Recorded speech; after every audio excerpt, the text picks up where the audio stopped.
تعلیم الاسلام کتاب کې په سر کې د عقیدې بیان دی او د عقیدې په بیان کې لیکلي دي چې یاد ساتئ ګورې بچیا دا عقیده بس ده کې چې د پیغمبر علیه الصلاۃ والسلام نه پس بل پیغمبر نه راځي په هغه باندې نبوت دروازه بنده ده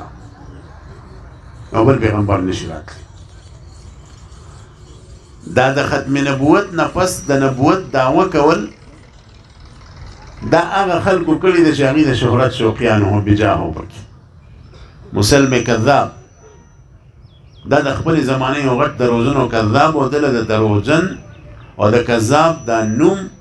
پیغمبر علیه السلام ورکړی او دا دونه خبیث و جری انسانو چې د رسول الله آخري ژوند په وخت کې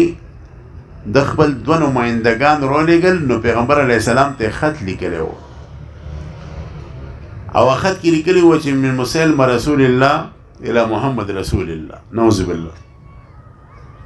چې زه د مسلم رسول الله د طرف ته دا خط لیکم ویزم د خدای رسول یم او چاته لیکم محمد رسول الله ته او بیا ورته ویلي دي چې داسې چل پیغمبر علیه السلام چې دا نیمه ځمکه ستا شوه دا عربو نیمه زما شوه ستا قوم قریش چې دي هغه به زما ځمکې ته نه راځي او زما قوم به ستا د ځمکې سره کار نه ساتي او بس نیم اقتدار ستا او نیم اقتدار زما د دې بیوقوف په ذهن کې دا و چې دا پیغمبري د حکومت نوم دی او د پیغمبرۍ په ذریعې سره به موږ ځمکې لاندې کوو رسول الله صلی الله علیه وسلم دغه دوه استازو نه تپوس وکړو آیا تاسو هم په دې مسلمه باندې ایمان راوړئ هغه ورته یو وی په الله مې د قسم رسول الله فرمایي کو چرې دا دستور په دنیا کې نوې جاری چې د استازو به احترام کې او سر به دې نه کټ کې کو دا دستور نوې قسم دې ستاسو دواړو نه مې دا سرونه قلم کول او د هغې نه پس یې ورته جواب ورکړ چې لاړ شي مسلم کذاب ته به ووایي چې دا نبوت د الله تعالی د طرف نه اتیه ده هر چې دا د ځمکو خبره ده او هر چې د حکومت او د اقتدار خبره ده نو د ځمکې نه ډکې راواغستو یو دونه خسل هم د ده پکې څه نشته دونه خسل یې ته وایي او ذلیل یې واپس پیغمبر علیه الصلاۃ والسلام د ده خلاف تشکیل کوو بیا د دنیا نه رحلت وکړو کوم تشکیل چې پیغمبر علیه الصلاۃ والسلام کړی د رسول الله خلیفۃ المسلمین حضرت ابوبکر صدیق صاحب چونکې د رسول الله د وفات سره هغه واپس شوی وه هغوی بیا حکم وفرمیل چې کم لښکر پیغمبر علیه السلام تشکیل کړی دی هغه د زما طرف تشکیلیه خالد بن ولید صاحب او لوی لوی صحابه پکې نډر مسلم کذاب سره مذاکرات وکړو چې لکه مسلمان شه هغه خبره نه منله جنگ شروع شو او د ده په شا باندې چې کومه قبیله ولاړه وه بنو حنیفه دا ډېره جنګجو قبیله وه په د عربو کې یو توره مشهوره وه حنفي توره به یې ورته وایي د حنفي تورې معنا دا چې دا بنو حنیفه کې جوړه شوې ده هغه قبیله کې هغه توره به ډېره مضبوطه وه لکه موږ دا وایي د دیر چاکوان ډېر ښه چاکوان چاکوان نه پسې نو دغه رنګې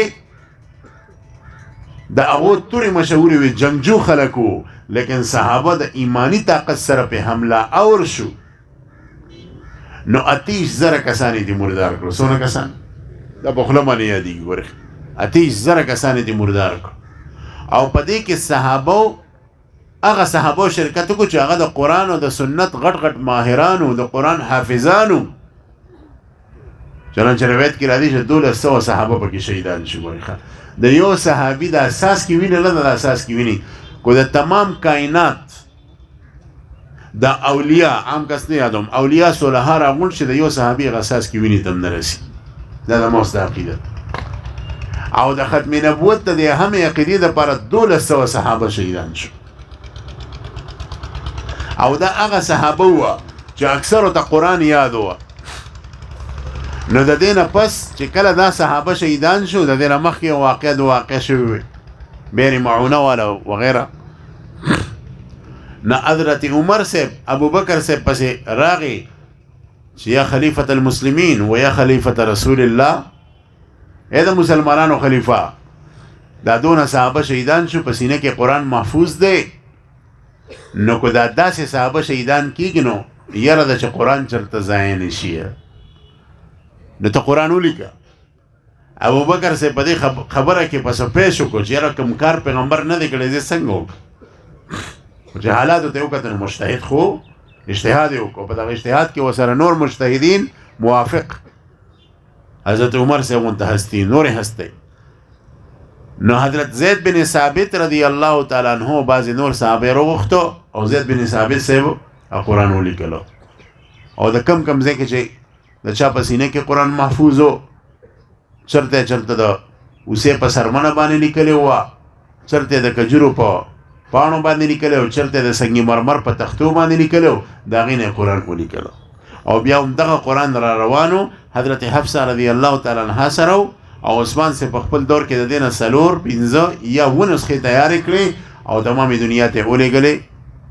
د دنیا ګوټ ګوټ ته ورسولې چې په دې باندې تاسو خپلې نسخې ولیکئ او باقي قرآنونه یې راغونډ کړو. نن هغه قرآن د تحریف ته محفوظ دی، دا د دغې صحابو برکات دی، والله یې مواده کړې ده.